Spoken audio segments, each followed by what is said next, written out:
எத்தனை பாத்திரங்கள், என்னென்ன நடைகள்.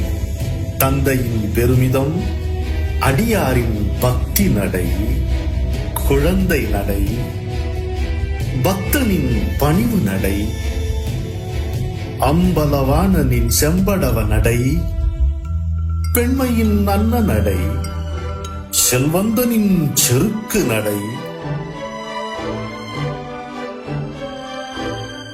ஓய்வு பெற்றவரின் ஒடுக்க நடை, இளம் காதலனின் சிங்கார நடை, மகனின் கடமை உணர்வு நடை, வழக்கறிஞரின் மிடுக்கு நடை, வாலிபனின் தளர்ச்சி நடை, வீர வள்ளலின் விசைப்பு நடை, கட்டபொம்மனின் கம்பீர நடை,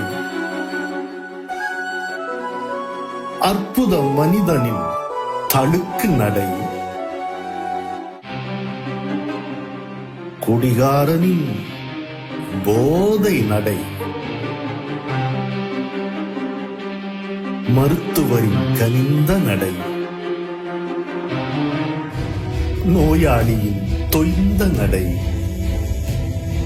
போராளியின் நிமிர்ந்த நடை, நண்பனின் அக்கறை நடை,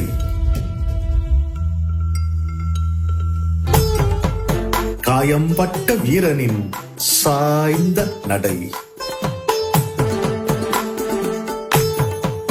கன்னியரை ஏங்க வைக்கும் காதல் நடை, மன்னவனின் மதர்ப்பு நடை, தோல்வி உற்றவனின் சோக நடை, கிராமத்தானின் நிறைவு நடை. இந்த கால்கள் எந்த நடையையும் மிச்சம் வைக்கவில்லை. இனி ஒருவன் இப்படி நடக்க முடியாது என்பதற்கும், இனி எவன் எப்படி நடந்தாலும் அதிலே இந்த நடையின் சாயல் இருக்கத்தான் செய்யும் என்னும்படியும் நடந்து காட்டியே நடிப்புக்கு பாதை வகுத்த நடிகர் திலகம் வாழ்க.